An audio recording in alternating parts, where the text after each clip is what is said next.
Good morning students. Political science की online classes में आप सभी का स्वागत है।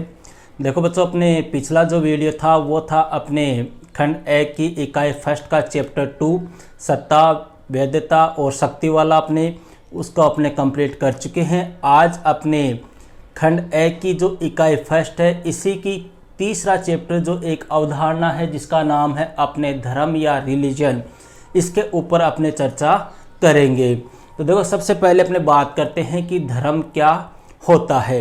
देखो, धर्म की बात करने से पहले अपने धर्म का थोड़ा सा प्राचीन बातें कर लेते हैं। धर्म की अपने अवधारणा किस प्रकार से प्रारंभ हुई इनके बारे में देखते हैं। देखो, यहाँ पे इस धर्म वाले चैप्टर में एक बात ध्यान रखना है, यहाँ से छोटे क्वेश्चन ज़्यादा पूछे जाते हैं।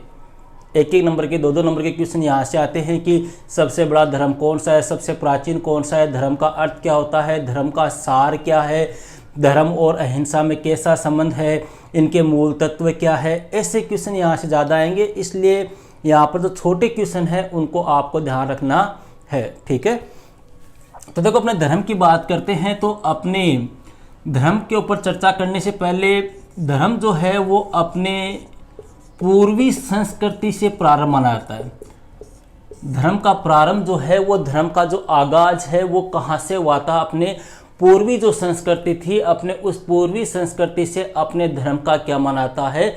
आगाज मनाता है। ये धर्म जो शब्द है, ये शब्द अपने देखो अलग अलग लैंग्वेज में इसका अलग अलग अर्थ निकलता है। सीधी सी बात है, भारत में अनेकों भाषाएं बोली जाती है और अनेक भाषाओं में हर भाषा में हर शब्द का अपने एक प्रकार से अलग ही अर्थ होता है। तो अपने देखो, संस्कृत भाषा की बात करें तो संस्कृत भाषा में अपने जो धर्म है ना वो किस शब्द से बना है?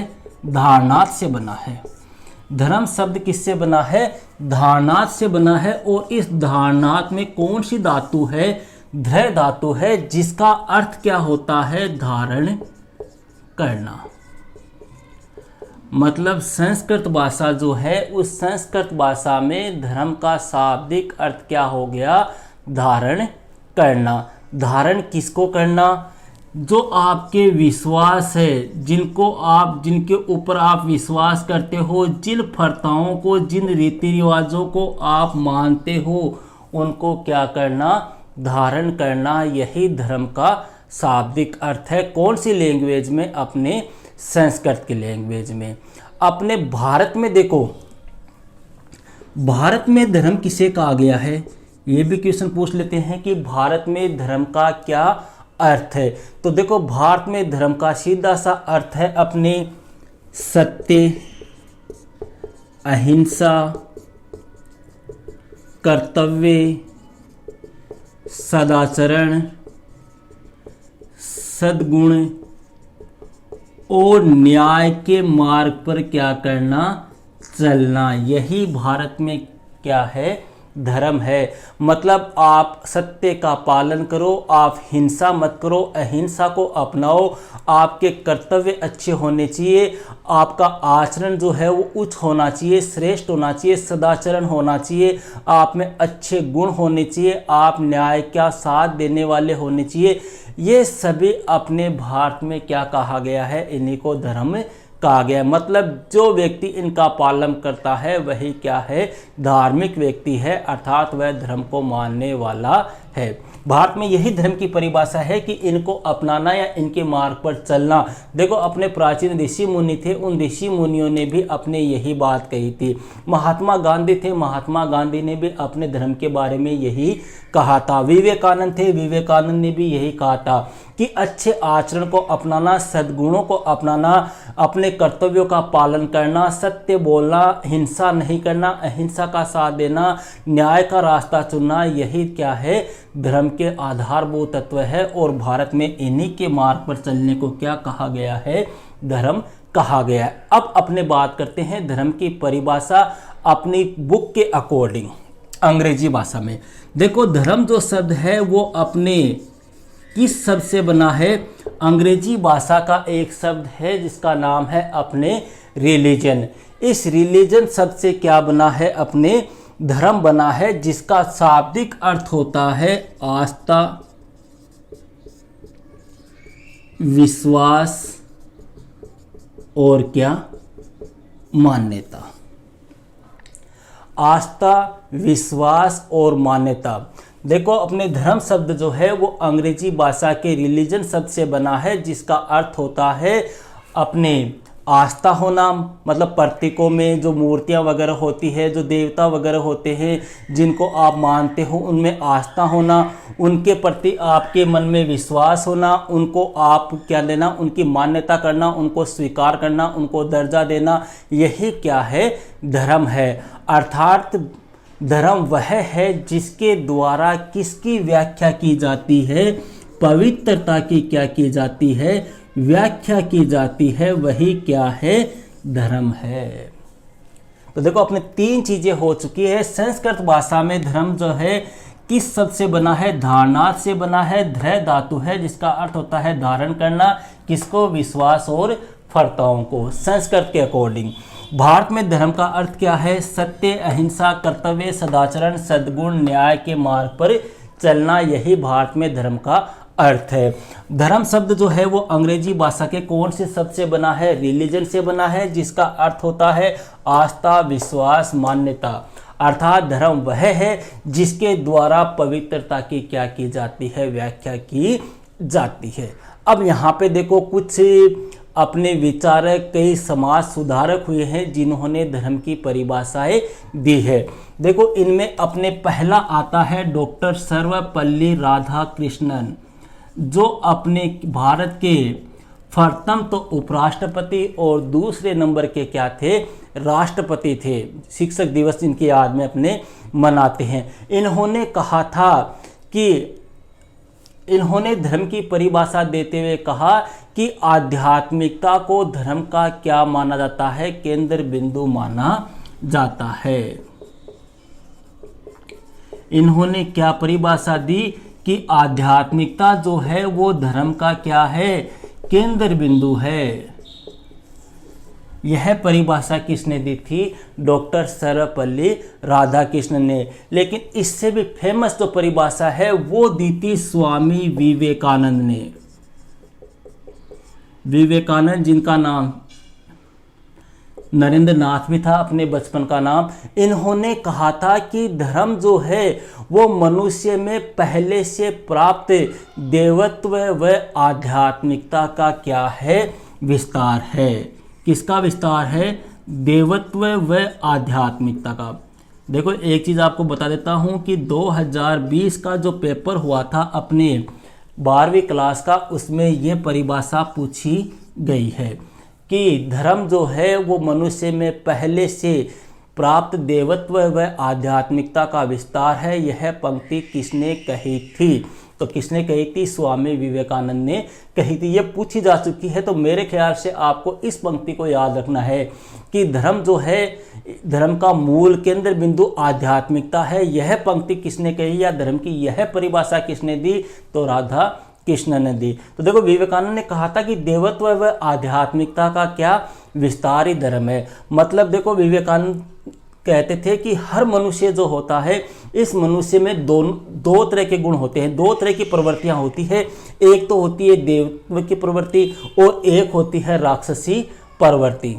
मतलब मनुष्य जो होता है, देखो सीधी सी बात है, एक मनुष्य के अलग अलग रूप होते हैं। कई अपने देवत्व को मान लेता है, कभी वह हिंसा भी कर लेता है, कभी अच्छे आचरण भी करता है, कभी बुरा आचरण भी करता है।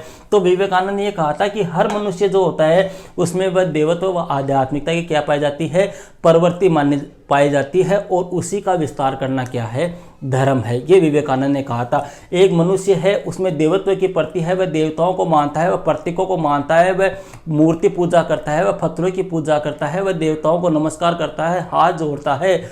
उसी में क्या कर देना, विस्तार कर देना, उसी को और ज़्यादा बढ़ा देना, उसी में और ज़्यादा वृद्धि कर देना, यही विवेकानंद के अकॉर्डिंग क्या है, धर्म है। अब एक वर्ड आता है अपने धर्म और धर्म निरपेक्षता। देखो धर्म निरपेक्षता क्या होती है,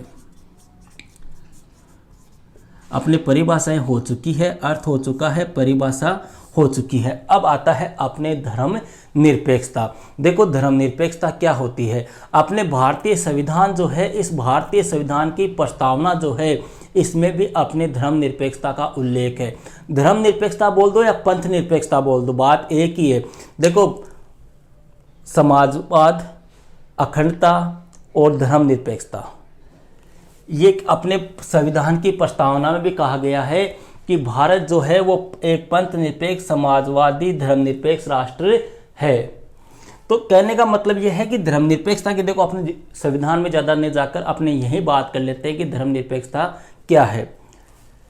देखो धर्मनिरपेक्षता का मतलब हो गया कि जितने भी धर्म है ना, उन सभी धर्मों के साथ में क्या नहीं करना, भेदभाव नहीं करना।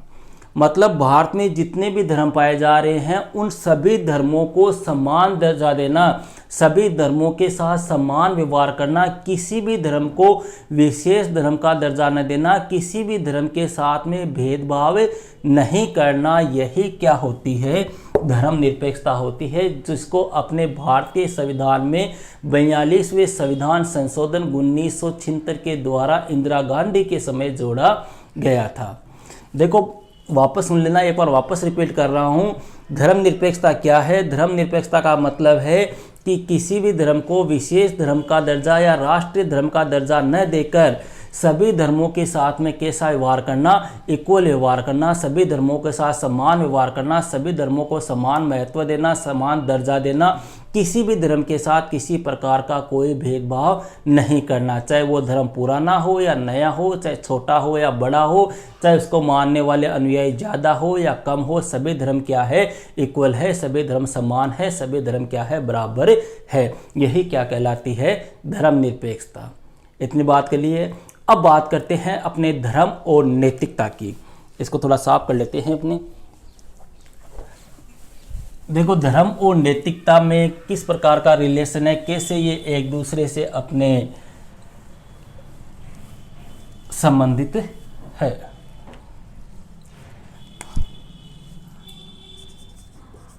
धर्म और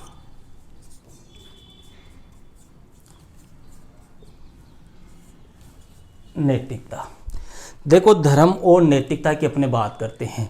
सीधी सी बात है, धर्म और नैतिकता है ना, इनमें देखो कैसा संबंध है, सीधा सा याद रखना, इन दोनों के मध्य एक प्रकार से गहरा घनिष्ठ संबंध है।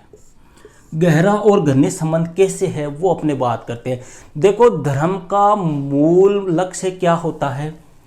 धर्म का जो मूल लक्ष्य होता है वो होता है किसकी सेवा करना, मानव मात्र की क्या करना, सेवा करना। देखो अपने धर्म का जो मूल लक्ष्य होता है वो क्या होता है, मानव मात्र की सेवा करना, मतलब लोगों की भलाई करना, लोगों के कल्याण के लिए कार्य करना। देखो अपने विश्व में लगभग जितने भी धर्म हैं, उन सभी धर्मों का यही उद्देश्य है। सभी धर्म यही करते हैं, क्या करते हैं, लोगों की सेवा के लिए, लोगों की भलाई के लिए कार्य करते हैं। जिस प्रकार से धर्म अच्छा आचरण, करुणा, दया, अहिंसा पर बल देता है ना, सेम टू सेम कंडीशन किसकी है, नैतिकता की है।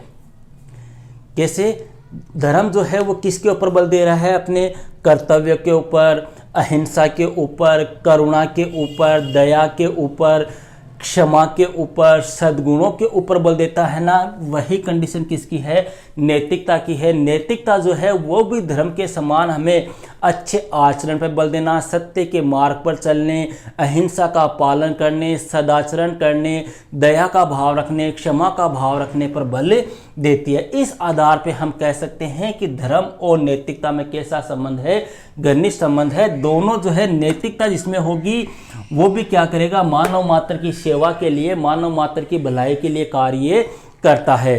तो देखो वैसे ही नैतिकता भी यही कार्य करती है जैसे अपने धर्म में कर रहा है। तो कहने का मतलब हो गया कि वही धर्म श्रेष्ठ है जो किसके नियमों पर चलता है, नैतिकता के नियमों पर चलता है, नैतिकता के नियमों पर खरा उतरता है। मतलब जो धर्म नैतिकता के नियमों का पालन करता है वही धर्म क्या है, श्रेष्ठ है, और हमेशा मानव के कल्याण के लिए वह क्या रहता है, प्रयासरत रहता है। अर्थात नैतिकता के नियमों को अपने धारण करना, किसको? नैतिकता के नियमों को, नैतिकता के नियमों को धारण करना ही अपने किसका प्रतीक माना गया है? धर्म का प्रतीक माना गया है। ये मैंने इसलिए लिखी है ये पंक्ति क्योंकि यहाँ पे ये आपके 1 नंबर का क्वेश्चन बनता है कि धर्म का प्रतीक किसे माना गया है। देखो, धर्म और नैतिकता में या तो आपको पूछ ले रिलेशन इन दोनों का, तो आपको पूरी चीज़ लिखनी है। अगर छोटा क्वेश्चन पूछेगा तो यहाँ से यही पूछेगा कि धर्म का प्रतीक किसे माना जाता है, तो धर्म का प्रतीक किसे माना जाता है?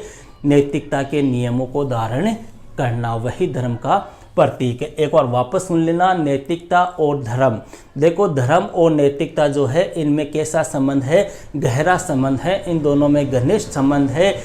धर्म का मूल लक्ष्य जो होता है वो मानव मात्र की सेवा करना है और विश्व के लगभग सभी धर्म जो है ऐसा ही करते हैं। जिस प्रकार से धर्म अच्छा आचरण, करुणा, दया, अहिंसा पर बल देता है, वैसे ही नैतिकता जो है वही भी अपने अहिंसा, अच्छे आचरण पर, सद्गुणों पर, सदाचरण पर, अहिंसा पर बल देती है। अतः वही धर्म श्रेष्ठ है जो नैतिकता के नियमों पर क्या उतरता है? खरा उतरता है, अर्थात नैतिकता के नियमों की पालना करता है और हमेशा मानव के कल्याण के लिए क्या रहता है? प्रयासरत रहता है, मानव के कल्याण के लिए आगे रहता है। अर्थात नैतिकता के नियमों को धारण करना ही अपने किसका प्रतीक माना जाता है? धर्म का प्रतीक माना जाता है। ये हो गया धर्म और नैतिकता के मध्य संबंध। अब अपने बात करते हैं धर्म और अहिंसा की।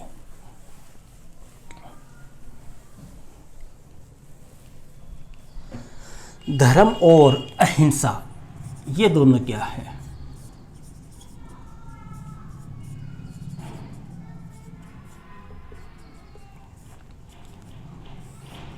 देखो, अपने अगर क्वेश्चन पूछ ले कि विश्व का सबसे प्राचीन धर्म कौन सा है, तो या सबसे ज्यादा अनुयायियों वाला धर्म कौन सा है? देखो, ध्यान रखना, विश्व का सबसे प्राचीन धर्म है अपने हिंदू धर्म है, सनातन धर्म है। अपने हिंदू धर्म जो है वो सनातन धर्म की श्रेणी में आता है। अपने भारत में कई धर्मों के लोग रहते हैं, हिंदू, मुस्लिम, सिख, ईसाई, लेकिन हिंदू धर्म जो है वो सबसे प्राचीन धर्म है। और सबसे ज़्यादा अनुयायियों वाला अगर धर्म पूछ ले तो ध्यान रखना, अपने ईसाई धर्म जो है, इस ईसाई धर्म के मानने वाले सबसे ज़्यादा अनुयायी है। ईसाई धर्म को मानने वाले अनुयायियों की संख्या सबसे ज़्यादा है। इनकी चर्चा अपने नेक्स्ट वीडियो में करेंगे कौन कौन से धर्म है। तो देखो, धर्म और अहिंसा। देखो, अहिंसा का मतलब क्या होता है? अहिंसा का मतलब होता है, महात्मा गांधी ने कहा था, देखो आपको पता हो, जब अपने गांधीवाद पढ़ा था उस समय भी इसकी चर्चा की थी। गांधी जी ने कहा था कि धर्म और अहिंसा जो है वो दोनों क्या है? रिलेटिव है, दोनों में घनिष्ठ संबंध है, दोनों एक दूसरे के पूरक है, एक के बिना दूसरे का कोई अस्तित्व नहीं है। अहिंसा के अंतर्गत गांधी ने कहा था कि लोगों की भलाई के लिए कार्य करना, लोगों के कल्याण के लिए कार्य करना, हिंसा नहीं करना, किसी को नुकसान नहीं पहुंचाना, वही क्या है? अहिंसा है। लेकिन गांधी ने अहिंसा के अंतर्गत देखो एक गहरी बात कही थी कि अहिंसा ये नहीं है कि आप किसी को मार रहे नहीं हो, आप किसी को पीट नहीं रहे हो, आप किसी का नुकसान नहीं कर रहे हो, वही अहिंसा नहीं है। गांधी जी ने कहा था कि अहिंसा क्या है? मन, वचन, कर्म, इन तीनों से किसी को कोई नुकसान नहीं होना चाहिए, वह गांधी के अकॉर्डिंग क्या है?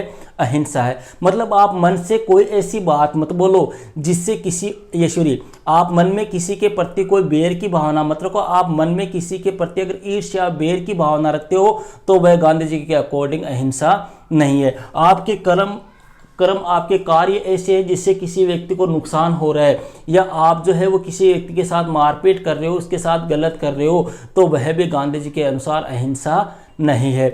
आपके मन में किसी व्यक्ति के लिए पाप भरा हुआ है, आप उसको मन ही मन गालियां दे रहे हो, आप ये चाह रहे हो कि उसका बुरा हो जाए, उसका नुकसान हो जाए, आपके मुंह से उसके लिए हमेशा गलत ही निकल रहा है, तो वह भी गांधी जी के अकॉर्डिंग क्या नहीं है? अहिंसा नहीं है। मतलब गांधी जी ने कहा था कि मन, वचन, कर्म से किसी प्रकार से किसी व्यक्ति को कोई नुकसान नहीं पहुंचाना, वही मेरे अकॉर्डिंग क्या है?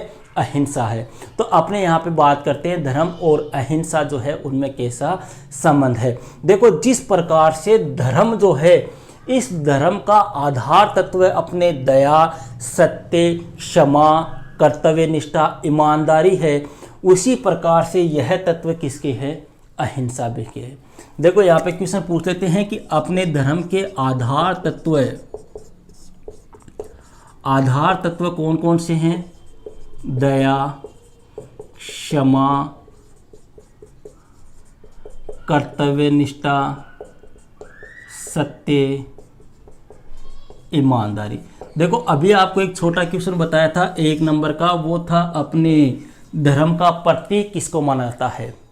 ठीक है, ये दूसरा क्वेश्चन बता रहा हूं आपको कि धर्म के आधारभूत तत्व कौन कौन से हैं। तो देखो धर्म के आधारभूत तत्वों की बात करें तो अपने दया, सत्य, करुणा, क्षमा, कर्तव्य निष्ठा, ईमानदारी, ये क्या है? धर्म के आधारभूत तत्व है। ये जितने भी तत्व है ना, इनको अपने विश्व में जितने भी धर्म पाए जाते हैं उन सभी धर्मों ने इनको क्या किया है? स्वीकार किया है। चाहे वो हिंदू धर्म हो, चाहे मुस्लिम हो, चाहे सिख हो, चाहे ईसाई हो, किसी भी धर्म में चले जाओ, सभी धर्मों के आधार तत्व आपको यही मिलेंगे। इन मूल्यों के अभाव में किसी भी धर्म का गठन नहीं हो सकता। इन मूल्यों के अभाव में किसी भी धर्म की उन्नति नहीं हो सकती। इन मूल्यों के अभाव में किसी भी धर्म का विकास नहीं हो सकता। तो जिस प्रकार से धर्म के आधारभूत तत्व ये है, उसी प्रकार से अहिंसा जो है वो इन्हीं आधारभूत तत्वों पे बल देती है। अहिंसा भी हमें ये कहती है कि हमें लोगों के प्रति कैसा भाव रखना चाहिए? दया का भाव रखना चाहिए, उन्हें क्षमा कर देना चाहिए, अपने कर्तव्य का पालन करना चाहिए, हमेशा सत्य का साथ देना चाहिए, हमें हमेशा कैसा होना चाहिए? ईमानदार होना चाहिए, हमें क्षमाशील होना चाहिए। तो ये था अपने धर्म और अहिंसा के मध्य संबंध। एक बार वापस रिपीट कर रहा हूं, क्वेश्चन जो है 2 बन रहे हैं अपने धर्म और अहिंसा में संबंध या धर्म के आधारभूत तत्व। देखना, सुन लेना एक और वापस। धर्म और अहिंसा जो है दोनों में कैसा संबंध है? गहरा, अटूट या घनिष्ठ संबंध है। दोनों के ही आधार तत्व है। किसके? अहिंसा और धर्म दोनों के ही आधार तत्व अपने दया, सत्य, करुणा, क्षमा, कर्तव्य निष्ठा, ईमानदारी, सद्गुण, ये है। ये जितने भी तत्व है ना, वो अपने विश्व के जितने भी धर्म है उन सभी धर्मों के आधार तत्व है, चाहे वह कोई सा भी धर्म क्यों ना हो। इन मूल्यों के अभाव में किसी भी धर्म का अपने गठन नहीं हो सकता, किसी भी धर्म का अपने विकास नहीं हो सकता और किसी भी धर्म की क्या नहीं हो सकती? उन्नति नहीं हो सकती। यह हो गया अपने धर्म और अहिंसा में संबंध। अब बात करते हैं अपने धर्म और राष्ट्रीयता। धर्म और राष्ट्रीयता।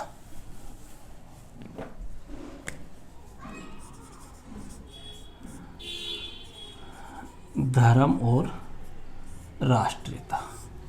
देखो धर्म और राष्ट्रीयता में कैसा संबंध है। देखो यहाँ पर एक चीज ध्यान रखना, सबसे पहली बात तो धर्म और राष्ट्र में सर्वोच्च स्थान, सर्वोपरि जो है वो कौन होता है? राष्ट्र होता है। देश पहले है, धर्म बाद में है। अगर धर्म की उन्नति करना है, धर्म का विकास करना है, धर्म की वृद्धि करनी है तो किसका विकास जरूरी है? किसी देश का विकास जरूरी है। और देखो अपने राजनीति जो है, इस राजनीति में अपने राष्ट्र जो है, इस राष्ट्र को क्या माना गया है? सर्वोपरि माना गया है। राष्ट्र को, राजनीति को अपने अन्य विषय में देख ले, अन्य बातों में ध्यान दे तो अपने देश जो होता है वो कैसा होता है? सर्वोपरि होता है। देखो हम चाहे किसी भी देश में रहते हो, हम चाहे किसी भी धर्म को मानते हो, हम किसी भी भाषा को बोलते हो, हमारा यह दायित्व है कि हमें राष्ट्र को कैसा मानना चाहिए? सर्वोपरि मानना चाहिए। राष्ट्र को सर्वोपरि मानना चाहिए, राष्ट्र को सर्वोच्च मानना चाहिए। चाहे आप किसी भी देश में किसी भी धर्म को मान रहे हो, किसी भी भाषा को मान रहे हो, आपके लिए राष्ट्र सर्वोच्च होना चाहिए। पहले राष्ट्र होगा, फिर क्या होगा? धर्म होगा। कोई भी धर्म जो है वो राष्ट्र से ऊपर नहीं हो सकता। सबसे ऊपर क्या होगा? अपने राष्ट्र ही होगा। राष्ट्र की सुरक्षा करना, राष्ट्र की रक्षा करना, राष्ट्र की उन्नति करना, राष्ट्र के विकास में योगदान देना, यह हर देश के नागरिक का पहला कर्तव्य होता है। क्यों? क्योंकि देखो राष्ट्र उन्नति करेगा, राष्ट्र के विकास में वृद्धि होगी तो ही किसकी वृद्धि होगी? धर्म का विकास होगा, तभी धर्म का गठन होगा, तभी धर्म की उन्नति होगी। तो कहने का मतलब हो गया कि धर्म का सार जो है वो ये कहता है कि धर्म जो है, देखो अपने धर्म का सार जो है वो भी यही कह रहा है अपने कि धर्म जो है वह संप्रदाय, वर्ण, आश्रम इनका अनुसरण करते हुए सेवा या परमार्थ से क्या रहना, जुटे रहना तथा राष्ट्र को क्या मानना, सर्वोच्च मानना। किसका सार है ये? धर्म का सार। धर्म का सार क्या कहता है? धर्म का सार ये कहता है कि आप जो है वो संप्रदाय से, वर्ण से, आश्रम से, ये वर्ण व्यवस्था, आश्रम व्यवस्था ये अपने हिस्ट्री में है, अगर इनको आप देखना चाहो तो हिस्ट्री में आप इनको डिटेल से पढ़ सकते हो। तो धर्म का सार ये कहता है कि संप्रदाय, वर्ण व्यवस्था, आश्रम इनका अनुसरण करते हुए आपको क्या करना है, सेवा में या परमार्थ में क्या रहना है, जुटे हुए रहना है। यही क्या है, अपने धर्म का सार है। कितने नंबर का क्वेश्चन है? 1 नंबर का। 3 क्वेश्चन बता चुका हूँ आपको। धर्म का प्रतीक किसे माना गया है और धर्म के आधारभूत तत्व कौन से हैं, धर्म का सार क्या है। तो देखो अपने धर्म का सार ये कहता है कि धर्म में संप्रदाय, वर्ण, आश्रम इनका अनुसरण करते हुए सेवा या परमार्थ में क्या रहना है, आपको जुटे हुए रहना है, आपको लोगों की सेवा करनी है, आपके लोगों की भलाई करनी है। जैसे अपने सिख धर्म की बात करें, सिख धर्म के जो लोग हैं, अभी अपने कोरोना के टाइम की भी बात करें तो सिख धर्म के लोगों ने अपने जितने लोगों की सेवा की है वो एक प्रकार से अपने अभूतपूर्व कार्य है, उनका एक सराहनीय योगदान है। और सिख धर्म के द्वारा आपको पता भी होगा कि लंगर व्यवस्था संचालित की जाती है, जिसमें गरीबों को भोजन वगैरह खिलाया जाता है। तो वो क्या है, सेवा करना ही है, वह लोगों का परमार्थ करना ही है और उसी में वो जुटे रहते हैं। और साथ ही साथ में किसको सर्वोच्च मानना है, राष्ट्र को क्या मानना है, सर्वोच्च मानना है। यही धर्म और राष्ट्रीयता है। वापस रिपीट कर रहा हूँ, सुन लेना एक बार कि हम चाहे किसी भी धर्म को मानने वाले हो, हम चाहे किसी भी देश में रहने वाले हो, हम चाहे किसी भी धर्म को मानने वाले हो, किसी भी राष्ट्र में रहने वाले हो, कोई भी भाषा बोलने वाले हो, हमारा यह दायित्व है कि हमें धर्म से पहले किसको सर्वोपरि मानना है, राष्ट्र को सर्वोपरि मानना है। क्यों? क्योंकि धर्म जो है उसका सेकंड स्थान है, राष्ट्र जो है वो सर्वोच्च है, सर्वोपरि है। पहले राष्ट्र होगा, फिर क्या होगा, अपने धर्म होगा। कोई भी धर्म जो है वो ध्यान रखना राष्ट्र से ऊपर नहीं हो सकता। राष्ट्र की सुरक्षा करना, राष्ट्र की रक्षा करना, राष्ट्र का विकास करना, राष्ट्र की उन्नति में योगदान देना, यह हर देश के नागरिक का पहला कर्तव्य है। क्यों? क्योंकि राष्ट्र का विकास होगा, राष्ट्र की उन्नति होगी, राष्ट्र की सुरक्षा होगी तो ही अपने धर्म की उन्नति हो सकती है, धर्म की रक्षा हो सकती है, धर्म की वृद्धि हो सकती है। और धर्म का सार भी यही कहता है कि धर्म, संप्रदाय, वर्ण, आश्रम इनका अनुसरण करते हुए किसकी सेवा में जुटे रहना है, लोगों की सेवा में, लोगों की परमार्थ में जुटे रहना है तथा राष्ट्र को क्या मानना है, सर्वोच्च मानना है, सर्वोपरि मानना है। यही क्या है, धर्म और राष्ट्रीयता के मध्य रिलेशन है। तो देखो आज के लिए इतना ही। अपनी नेक्स्ट वीडियो जो आएगा उसमें अपने धर्म और राजनीति और जो कुछ प्रमुख धर्म है अपने इस्लाम, ईसाई, जैन, बौद्ध, इनके बारे में अपने चर्चा करेंगे। ठीक है, ओके, दैट्स ऑल।